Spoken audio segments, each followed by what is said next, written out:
Sinina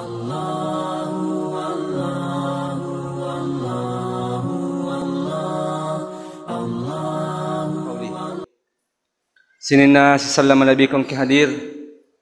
Malam ini saya diberikan amanah untuk membahas tentang fitnah-fitnah akhir zaman. Fitnah-fitnah akhir zaman atau ciri-ciri akan terjadinya atau dekatnya hari kiamat bapak-bapak dan ibu-ibu sekalian. Di antara fitnah-fitnah yang akan terjadi di akhir zaman, pertama munculnya perempuan-perempuan yang berpakaian tapi seolah-olah telanjang nasa Nabi Muhammad SAW. Rasulullah mengatakan dalam hadisnya, sinfani min ahli nar lam arahuma. Nasa Nabi engkau dua penduduk neraka nasa Nabi dan saya belum melihatnya sekarang dan akan muncul pada suatu zaman nanti, pada suatu saat nanti. Dua penduduk neraka ini nasa Nabi Muhammad SAW. Pertama nasa Nabi qaumun ma'ahum sayyatun ka'asnabil baqar. Pertama nasa Nabi kaum engkau matu sidi kaum nasa Nabi punna cambok engkau cambok na punnai pada ikok na sepinge. Yadribuna bihan nas. Kemudian napaki ro cambok icalai itai nasa Nabi Muhammad SAW. Para ulama hadis mengatakan ini adalah nanti suatu saat muncul pemerintah atau pemimpin-pemimpin yang zalim menggunakan kekuasaannya untuk menyiksa rakyatnya dengan cara zalim. Yang kedua nasa Nabi an-nisa'u kasiyatun ariyatun ma'ilatun mumilatun. Kemudian yang kedua nasa Nabi penduduk neraka yang saya dia pegagu runtuh makoko nasa Nabi dan akan muncul nasa Nabi kamatu nang kasih diwatu makunrai mak bajaju masulara tapi saman na dia nak bajaju nasa Nabi saman na dia nak sulara nasa Nabi ma'ilatun mumilatun. Dia suka menggoda laki-laki dan dia senang digoda oleh laki-laki. Rusunna ka'asnamil bukh. Ulunna nasa Nabi seperti punuk unta. La yadkhulannal jannata wa la yajidna rihaha. Denul letame suruga nasa Nabi makunrai makwe. Aja na tama suruga. Baunna suruga lagi nasa Nabi denul lemimawi nasa Nabi Muhammad SAW. Jadi nasa Nabi akan muncul di akhir zaman. Perempuan-perempuan berpakaian tapi seolah-olah telanjang, dan itu sudah ada di zaman kita misalnya hadir. Baju tapi pakaiannya sangat ketat. Kata ada pakaian nasulara nawa keketak ya, ketat sekali celananya. Sampai mak bajama to yero isalalan naro. Ini nasan bitakasiyatun ariyatun. Mak baju tapi samanna dia nak baju. Masulara tapi samanna dia nak masulara. Sekalian, saya rasa ini sudah ada di zaman kita. Yang kedua, fitnah yang kedua di akhir zaman, intisarus zina, menyebarnya perzinahan di mana-mana. Karena Nabi Muhammad sallallahu alaihi wasallam dalam hadisnya Abdullah bin Mas'ud radhiyallahu anhu dari Nabi sallallahu alaihi wasallam, baina yadis saah nasa Nabi yakumelo ni kama lino nasa Nabi yazharur riba waz zina wal khamr. Maka akan muncul nasa Nabi riba. Orang akan berbisnis dengan cara riba di mana-mana nasa Nabi. Zina, kamu akan melihat nasa Nabi perzinahan, akan tersebar perzinahan di mana-mana. Begitupun dengan khamar, orang akan meminum khamar di mana-mana. Riwayat Muslim dan Ibnu Majah mengatakan yafsus zina, di akhir zaman nanti akan terjadi, akan bertebaran di mana-mana kamu akan mendapati perzinahan. Sampai begitu parahnya nasa Nabi Muhammad SAW la taqumus sa'ah. Dena kama lino nasa Nabi Muhammad SAW hatta yatasafaduna fit turuq tasafadul hamir. Dena kama lino nasa Nabi sampai kamu akan mendapatkan orang-orang berzina di jalan. Muruntu madu tahu mapangadi bergaul berhubungan dengan seorang wanita. Okola lengi nasa Nabi Muhammad SAW dan ditonton oleh orang-orang. Tasafadul hamir pada olok-oloke nasa Nabi pada keledai jantan berhubungan dengan keledai betina di pinggir-pinggir jalan atau di tengah-tengah jalan. Jadi akan terjadi itu nasa Nabi. Kamu akan mendapatkan orang-orang berzina itu di jalan-jalan nasa Nabi Muhammad SAW. Bahkan dalam hadis yang lain Nah kata Nabi, "Walladzi nafsi biyadi." Demi jiwaku ada di tangan Allah Subhanahu wa taala. La yafna hadhil ummah. Umat ini tidak akan punah. Umat ini tidak akan hilang nasa Nabi Muhammad SAW. Hatta yakumur rajulu ila imra'atin fayaftarishuha fit tariq. Sampai nasa Nabi muruntu si dia arane nanggauli si dia makunrai okola langgi nasa Nabi Muhammad SAW.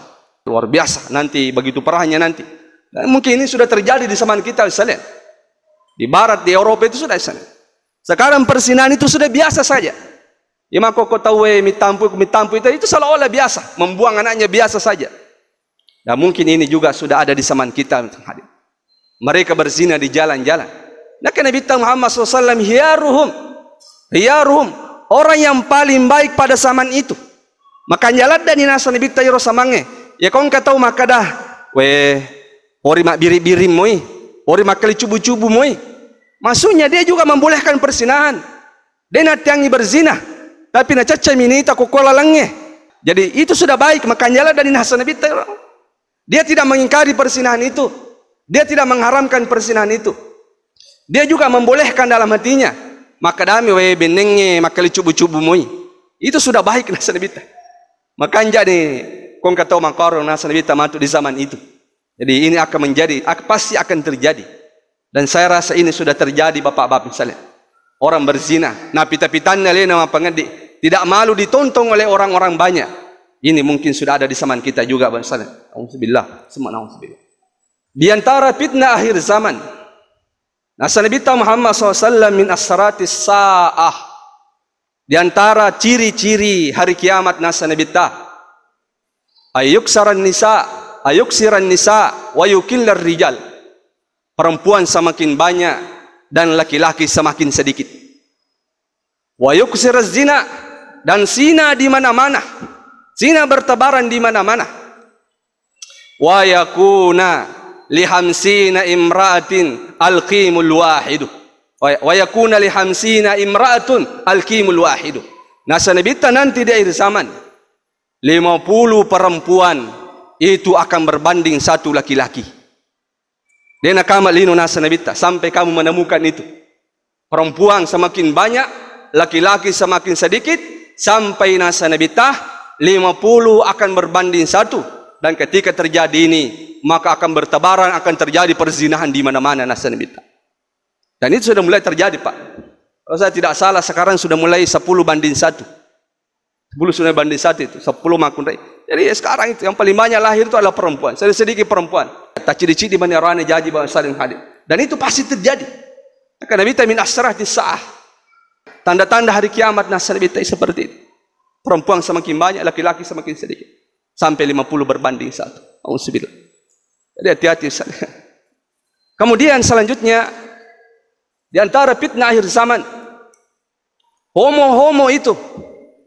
Laki-laki suka dengan laki-laki, perempuan suka dengan perempuan. Akan bermunculan kembali. Dan akan semakin banyak bapak-bapak yang sekalian. Dan orang-orang akan mulai menghalalkan itu. Menganggap biasa perbuatan itu. Padahal kaum ini sudah pernah dihukum oleh Allah. Di zamannya kaum Lut. Tapi akan bermunculan kembali kata Rasulullah. Dan Nabi Muhammad SAW. Dari hadisnya Abdullah bin Abbas. La taqumus sa'ah. Hatta tardahar ru'us aqwamin biqawqibi minas sama'. Dena kama lino nasa nabita. Sampai kaum-kaum itu natampai nasa nabita batu-batu, batu meteor dari langit nasa nabita Muhammad SAW. Magai bistihlali lahum amala kaum Lutin, karena dia telah menghalalkan perbuatan kaumnya Nabi Lut. Jadi ketika mereka sudah mulai menghalalkan, ketika mereka sudah mulai terbiasa, mereka sudah bertebaran di mana-mana, bermunculan di mana-mana, mereka sudah mulai banyak melakukan. Dan orang-orang menganggap biasanya bahkan mulai menghalalkan perbuatan mereka, maka pada waktu itu Allah akan menurunkan azab sampai batu-batu meteor itu akan menimpa kepala orang-orang pada zaman itu. Kalau kita lihat sekarang saling hadir, komunitas-komunitas homo itu sudah semakin banyak. Di beberapa negara itu sudah mulai mengeluarkan undang-undang boleh menikah sesama jenis di negara-negara barat itu. Dan komunitas di Indonesia juga ini selalu berusaha bagaimana pemerintah itu mengeluarkan undang-undang membolehkan pernikahan sesama jenis, dan dia menggunakan hak asasi manusia. Dia menggunakan HAM itu untuk bagaimana supaya pemerintah itu mengeluarkan aturan atau undang-undang supaya bisa juga menghalalkan bagaimana sesama jenis ini bisa sama-sama menikah. Di Indonesia mulai sudah banyak bapak-bapak sekalian untuk melalui hadis. Kalau ini sudah terjadi, maka Allah asap. Kalau mereka sudah menghalalkan perbuatan ini, maka Allah akan menurunkan asap itu nasa Nabi Muhammad SAW. Auzubillah. Ini di akhir zaman. Di antara fitnah akhir zaman akan bermunculan anak-anak yang durhaka kepada kedua orang tuanya. Ketika Jibril alaihissalam bertanya kepada Rasulullah, "Ya Muhammad, aga ciri-cirina ya komelo ni kama lino." Maka Nabi Muhammad antalida amatu rabbaha. Ya ko jajenni wanita-wanita atau perempuan-perempuan budak-budak perempuan telah melahirkan tuannya, telah melahirkan raja-rajanya. Para ulama berbeda pendapat dalam menafsirkan hadis ini. Ada mengatakan raja punya budak perempuan, kemudian budak perempuan itu hamil, kemudian melahirkan anak dari raja. Tapi sebagian ulama menafsirkan mengatakan tidak. Nanti di akhir zaman, perempuan-perempuan itu, ibu-ibu itu seperti budak-budak oleh anak-anaknya. Pada kemanca jata menikah anak-anak. Iro anak-anak seolah-olah seperti raja. Elok nama dibawa tongang. Tomatonnya dijadikan seperti budak. Dan itu mulai terjadi sekalian. Kalau dilihat berita-berita, banyak anak-anak yang telah membunuh orang tuanya sendiri, bapak-bapak sekalian. Auzubillah, auzubillah. Sampai Abi Sar radhiyallahu anhu mengatakan apa? La yarbi rajulu jarwan aw waladun min kalb khairun min ayyarbi waladan. Nanti di zaman itu, ya kopole ni rawat tue, memelihara anak anjing jauh lebih baik daripada memelihara anak. Kalau datang waktu itu, koliwan ni bata nama tu nanai, di mana anak-anak sudah mulai durhaka. Bahkan Rasulullah SAW mengatakan tidak kiamat nasa Nabi ta. Sampai seorang laki-laki itu dia lebih taat kepada istrinya dan dia durhaka kepada ibunya. Dia berbuat baik kepada teman-temannya. Dia sangat dekat dengan teman-temannya, tapi dia jauh daripada ayahnya. Mabele pole kuambona. Yang dekat semakin jauh, yang jauh semakin dekat. Saya biasa kutudatu dangi biasa si bawaku. Nama HP mana? Dia si pak bicara HP mana? Saya mengatakan ini nayasenge. Maka dia yang dekat semakin jauh, yang jauh semakin dekat. Ternyata Rasulullah menyebutkan dalam hadisnya, di antara ciri-ciri tanda-tanda hari kiamat nasa Nabi ta, orang-orang akan menyambung hubungan silaturahimnya kepada yang jauh dan dia memutuskan hubungannya kepada yang dekat.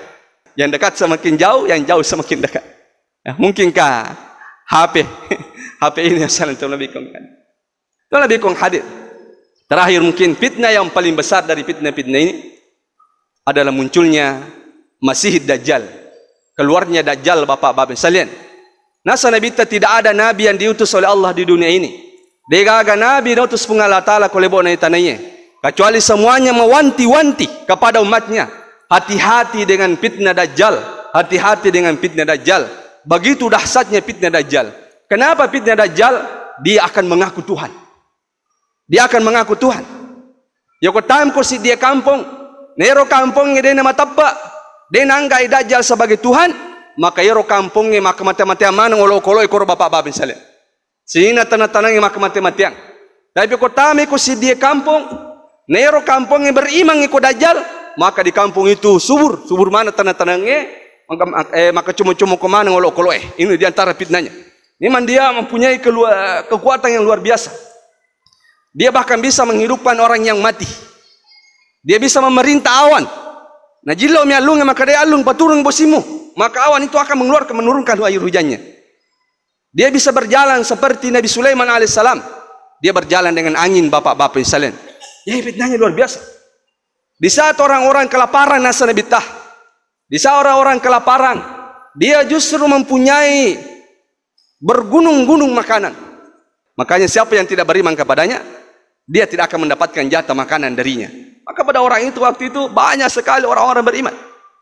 Banyak sekali orang-orang beriman meninggalkan keimanannya dan mengakui Dajjal sebagai Tuhan. Begitu dahsyatnya fitnahnya Dajjal nanti bapak-bapak sekalian untuk melabikung hadis. Makanya Rasulullah selalu mewanti-wanti kita untuk berhati-hati dari dengan fitnah Dajjal sepatong kaki rapi tanapun ini dapi. Bagaimana cara melindungi diri dari Dajjal? Pertama nasanabitah, hafallah 10 ayat di awal surah Al-Kahfi. Yang kedua, jangan lupa selalu melindungi diri dari fitnah Dajjal. Ya kau pura kimat tahiyat terakhir sebelum salam, sebelum habis selengi, jangan lupa membaca doa, Allahumma inni a'udzubika min adzabil jahannam wa min adzabil qabr wa min fitnatil mahya wal mamat wa min fitnatil masihid dajjal. Irfa doa Nabi tah setiap selesai tahiyat, ya Allahumma inni a'udzubika min adzabil jahannam, ya Allah saya berlindung kepadamu dari siksa api neraka, wa min adzabil qabr dan siksa kubur, wa min fitnatil mahya wal mamat dan fitnah di saat saya hidup dan saya mati, wa min fitnatil masihid dajjal dan saya berlindung kepadamu ya Allah dari fitnah Dajjal. Berdoa terus kepada Allah supaya anda selamatkan dari fitnah Dajjal. Yang ketiga nasanabita, yoko misangi makadangkan Dajjal matu, jangan coba-coba bertemu dengannya. Apamu maka tadana tapamu, kamu akan terpengaruh nasanabita. Makanya kau misangi kadang kekusi dia kampung, maka larilah kamu bersembunyi. Apabila memang nasanabita kamu bersembunyi, selamatkan nakidamu, selamatkan imammu. Tetapi nasanabita, kalau kamu terpaksa harus bertemu dengan Dajjal, maka kokohkan imammu. Biar kamu mati, biar kamu dibunuh, yang penting jangan kamu mengikuti Dajjal. Itu Rasulullah wasiatkan kepada saya. Karena sekalian, sungguh banyak orang-orang nanti yang beriman meninggalkan keimanannya dan akan mengikuti Dajjal. Begitu dahsyatnya fitnah Dajjal nanti di hari kemudian, bapak-bapak sekalian. Inilah fitnah-fitnah akhir zaman. Mudah-mudahan ada manfaatnya. Lebih dan kurangnya mohon dimaafkan. Subhanakallahumma bihamdik, asyhadu an la ilaha illa anta astaghfiruka wa atubu ilaik. Wassalamualaikum warahmatullahi wabarakatuh.